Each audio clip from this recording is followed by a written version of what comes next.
আসসালামু আলাইকুম। বিডি নিউজে আপনাদেরকে স্বাগতম। সংবাদের শুরুতেই শিরোনাম, পরে বিস্তারিত। ইসরায়েলের সামরিক স্থাপনায় আবারও ড্রোন হামলা। এদিকে সিরিয়ার 9 লক্ষ্যবস্তুতে যুক্তরাষ্ট্রের মুহুর্মুহু বিমান হামলা। এদিকে ইউক্রেনে উচ্চ সতর্কবার্তা জারি, তুরস্কের কাছে জড়ো লাখ লাখ রুশ সৈন্য। গাজা ও লেবাননে সমষ্টিগত গণহত্যার নিন্দা সৌদি যুবরাজের। সর্বশেষ জানিয়ে দেব, গাজায় সংঘর্ষে ইসরায়েলি সেনা কর্মকর্তা নিহত। শুনছিলেন সংবাদ শিরোনাম, এখন বিস্তারিত। তার আগে অনুরোধ থাকবে, ভিডিওতে একটি লাইক দিন এবং কমেন্টস করে জানিয়ে দিন কোন জেলা থেকে বা কোথা থেকে আমাদের সঙ্গে যুক্ত রয়েছেন। ইসরায়েলের সামরিক স্থাপনায় আবারও ড্রোন হামলা। এদিকে মধ্যপ্রাচ্য জুড়ে 1 বছরের বেশি সময় ধরে চলছে সংঘাত এবং অস্থিরতা। ইসরায়েলের এই ধরনের সংঘাত থামাতে দেশটির বিভিন্ন দেশের প্রতিরোধ যোদ্ধারা ড্রোন হামলা চালিয়ে আসছে। ইসরায়েলের সামরিক স্থাপনাকে নিশানা করে হামলা ইরাকের প্রতিরোধ যোদ্ধারা। মঙ্গলবার আল জাজিরার এক প্রতিবেদনে এসব তথ্য জানানো হয়েছে। সামাজিক যোগাযোগ মাধ্যম টেলিগ্রাম এক পোস্টে ইরানপন্থী ইরাকের ইসলামী রেজিমেন্ট জানিয়েছে, তারা দখলকৃত অঞ্চলের দক্ষিণে ইসরায়েলি সামরিক লক্ষ্যবস্তুতে নিশানা করে ড্রোন ছড়েছে। প্রতিবেদনে বলা হয়েছে, ইরাকের প্রতিরোধ যোদ্ধারা ড্রোন হামলার দাবি করলেও তাদের লক্ষ্যবস্তু সম্পর্কে বিস্তারিত কোনো তথ্য জানায়নি। গোষ্ঠীটি জানিয়েছে, দখল প্রতিরোধ আমাদের দৃষ্টিভঙ্গির ধারাবাহিকতা এবং ফিলিস্তিন ও লেবানন আমাদের জনগণের সমর্থনে এই হামলা চালানো হয়েছে। এদিকে ইসরায়েলি সামরিক বাহিনী জানিয়েছে, পূর্ব দিক থেকে আসা একটি ড্রোনকে বাধা দিয়েছে। এছাড়া অধিকৃত গোলান মালভূমি এলাকায় সাইরেন বাজতে শোনা গিয়েছে। উল্লেখ্য, ফিলিস্তিনের অবরুদ্ধ গাজা 1 বছর ধরে হামলা চালিয়ে আসছে ইসরায়েল। দেশটির অব্যাহত এই হামলায় দৃষ্ট ধ্বংসস্তূপ পরিষ্কার করতে অত্যন্ত 15 বছর সময় লাগবে। এজন্য প্রতিদিন 100টি লরি ব্যবহার করতে হবে। জাতিসংঘের হিসাব মতে গাজার ভবন ধসে পর্যন্ত 42 বিলিয়ন টনেরও বেশি ধ্বংসস্তূপ জমা হয়েছে। এই ধ্বংসস্তূপগুলো যদি একসঙ্গে এক জায়গায় রাখা হয় তাহলে তা মিশরের 11টি সবথেকে বড় পিরামিডের সমান হবে। এই ধ্বংসস্তূপ সরাতে ব্যয় হবে 500 থেকে 600 মার্কিন মিলিয়ন ডলার, বাংলাদেশি মুদ্রায় যা 7,000 কোটি টাকার বেশি। ইউএন এনভায়রনমেন্ট প্রোগ্রামের হিসাব অনুসারে গাজায় 1,40,250টি ভবন ক্ষতিগ্রস্ত হয়েছে, যা অঞ্চলটির মোট ভবনের অর্ধেকেরও বেশি। ক্ষতিগ্রস্ত ভবনের মধ্যে 1/4 পুরোপুরি ধ্বংস হয়ে গেছে। এছাড়া 1/10 মারাত্মকভাবে ক্ষতিগ্রস্ত হয়েছে এবং 1/3 বেশ খানিকটা ক্ষতিগ্রস্ত হয়েছে। এসব ভবনের ধ্বংসস্তূপ সরিয়ে ফেলার জন্য 250 থেকে 500 হেক্টর জমির প্রয়োজন পড়বে। গাজাভিত্তিক জাতিসংঘের একজন কর্মকর্তা গার্ডিয়ানকে বলেছেন, অবকাঠামোর যে পরিমাণ ক্ষতি করা হয়েছে তা পাগলামির পর্যায়ে পড়ে। দক্ষিণ খান ইউনুসের একটি ভবন নেই যেখানে ইসরায়েল হামলা চালায়নি। তিনি আর বলেছেন, প্রকৃত অর্থে এই অঞ্চলে ভৌগোলিক চিত্র পরিবর্তন হয়ে গেছে। যেখানে আগে পাহাড় ছিল না, এখন সেখানে পাহাড় হয়ে গেছে। 2000 পাউন্ডের বোমাগুলো আক্ষরিক অর্থে এই অঞ্চলের মানচিত্র বদলে দিয়েছে। সিরিয়ায় 9 লক্ষ্যবস্তুতে যুক্তরাষ্ট্রের মুহুর্মুহু বিমান হামলা।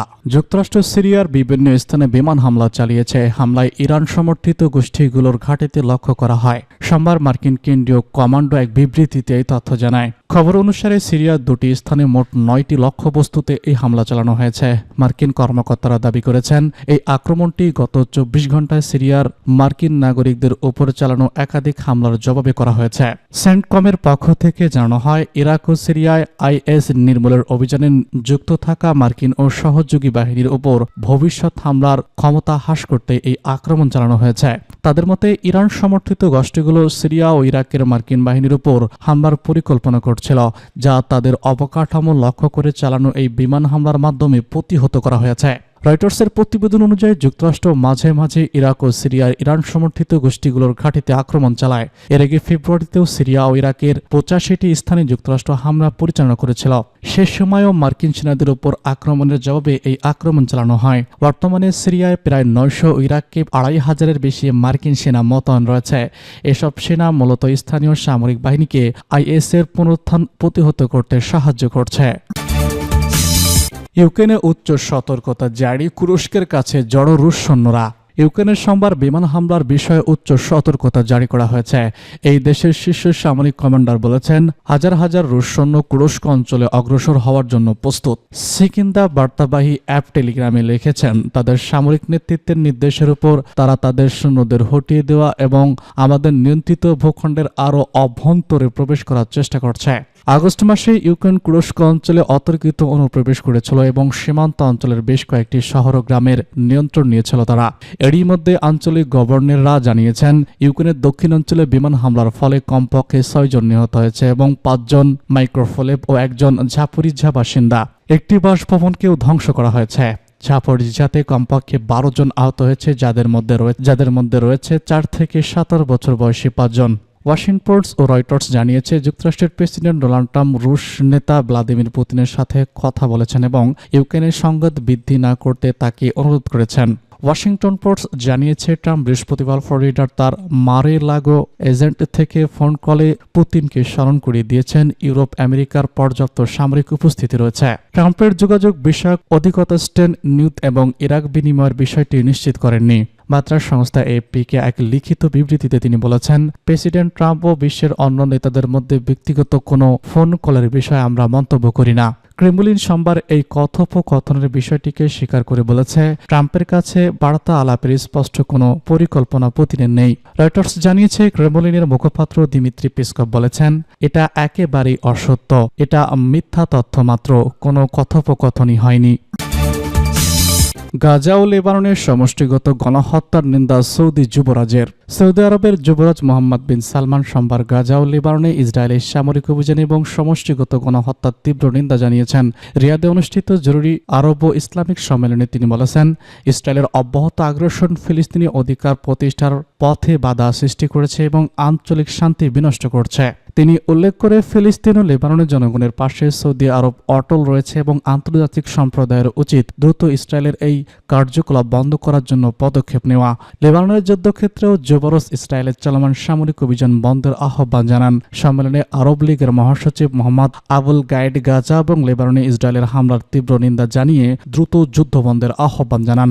অন্যদিকে ফিলিস্তিনের প্রেসিডেন্ট মাহমুদ আব্বাস জাতিসংঘে ইসরায়েলের সদস্যপদ স্থগিতের দাবি জানান। অঞ্চলটি আঞ্চলিক উত্তেজনার প্রেক্ষাপটে অনুষ্ঠিত হয়েছে, যেখানে আরব ইসলামিক নেতারা তাদের আগ্রাসন বন্ধে জরুরি পদক্ষেপ নেওয়ার আহ্বান জানান। গাজার সংঘর্ষে ইসরায়েলি সেনা কর্মকর্তা নিহত।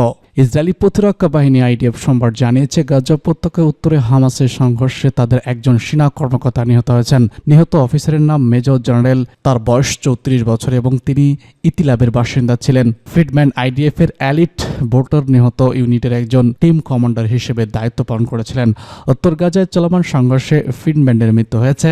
এই অঞ্চলে ইসরায়েলি বাহিনী এবং স্থানীয় প্রতিরোধ যোদ্ধাদের মধ্যে তীব্র সংঘর্ষ চলছে, যা 2023 সালের 7 অক্টোবর থেকে শুরু হওয়া যুদ্ধের একটি সাম্প্রতিক অংশ।